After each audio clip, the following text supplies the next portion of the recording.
और ब्रेक के बाद स्पेशल रिपोर्ट में एक बार फिर आपका स्वागत है। रुक करते हैं आगे। वन विभाग तो जंगली जानवरों को पकड़ने में लगा ही है, लेकिन इसके साथ ही लोग भी काफी मेहनत कर रहे हैं। जंगली जानवरों का डर ऐसा है कि लोग अब अकेले निकलने में भी डरते हैं। हाथ में टॉर्च, भाला, लाठी, डंडे और कुल्हाड़ी लेकर निकलना पड़ता है। खेतों में काम करने जाने में भी खौफ सताता है। जंगली जानवरों ने एक तरह से ग्रामीणों के जनजीवन को अस्त व्यस्त कर दिया है। रिपोर्ट देखिए।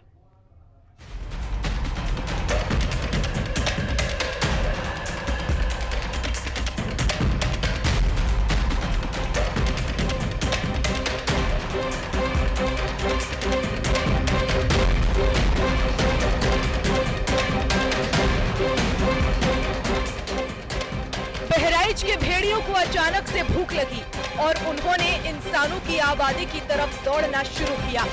1.5 महीने सिर्फ बहराइच जिला ही जंगली जानवरों के आतंक से लड़ाई लड़ रहा था, लेकिन धीरे धीरे जंगली जानवरों ने बहराइच के बाद सीतापुर, लखीमपुर, हरदोई और गोंडा तक जंगली जानवरों ने गदर काट रखा है।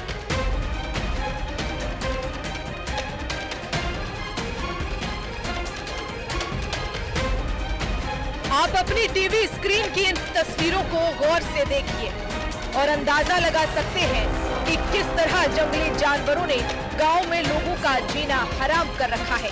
रातों की नींद उड़ी हुई है, बच्चों को कुंडियों में बंद कर दिया गया है। लोग लाठी, डंडा, बंदूक का सहारा ले रहे हैं।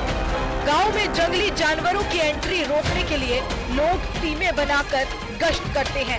रातों में जगराता किया जा रहा है। ये तो जनता की बात हो गई। वन विभाग ने भी पुख्ता तैयारी कर रखी है। कहीं पर पिंजरे लगाए गए हैं तो कहीं पर ड्रोन से डेंजरस जंगली जानवरों को काबू में करने की कोशिशें जारी हैं। दरअसल बहराइच में भेड़ियों का हमला कोई नई बात नहीं है। बहराइच का मामला भले ही अभी मीडिया की सुर्खियों में है, लेकिन साल दर साल जंगली जानवरों के हमलों में सैकड़ों लोग अपनी जान गंवाते हैं। आइए आपको बताते हैं कि कुछ महीनों में किस राज्य में कितने लोगों ने जंगली जानवरों के हमले में अपनी जान गंवाई है। महाराष्ट्र में साल 2022-23 में 98 मौतें हुई, तो वहीं मध्य प्रदेश में बीते 5 साल में 292 मौतें हुई हैं।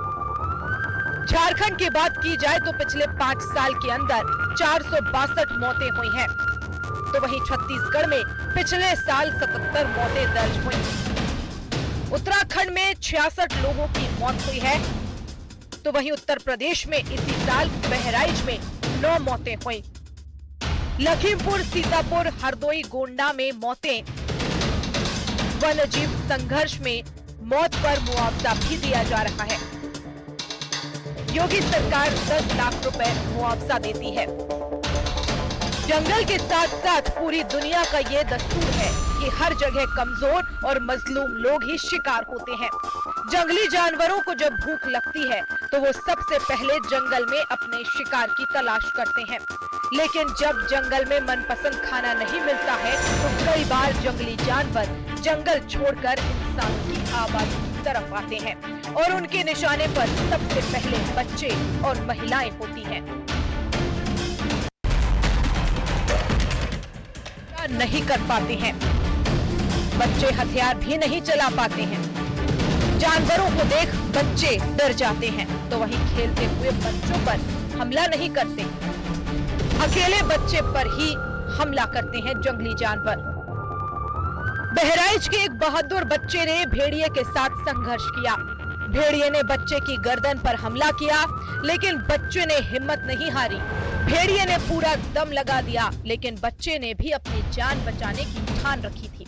भेड़िए के साथ संघर्ष में घायल हुए बच्चे को सुनकर आप अंदाजा लगा सकते हैं कि जब मौत से सामना हो जाए तो फिर किस तरह से सूझबूझ दिखानी चाहिए।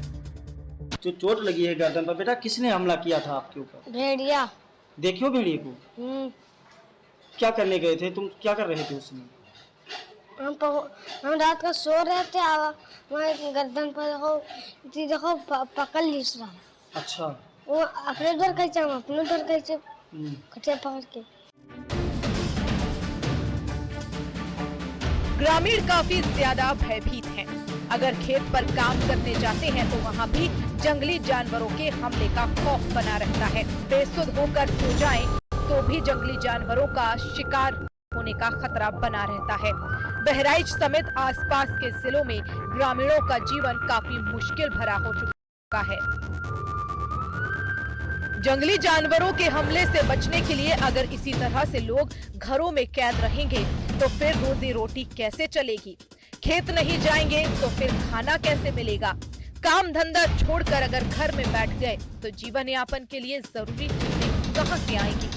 फिलहाल जिस तरह से बहराइच के बाद हरदोई, लखीमपुर, सीतापुर और गोंडा में वन विभाग की टीमें ग्राउंड जीरो पर काम कर रही हैं, उससे उम्मीद है कि वो जल्द ही जंगली जानवरों को पिंजरों में कैद करके लोगों को भय से मुक्ति दिलाएंगे।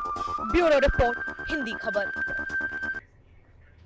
और स्पेशल रिपोर्ट में मेरे साथ फिलहाल इतना ही। आप बने रहिए हिंदी खबर के साथ।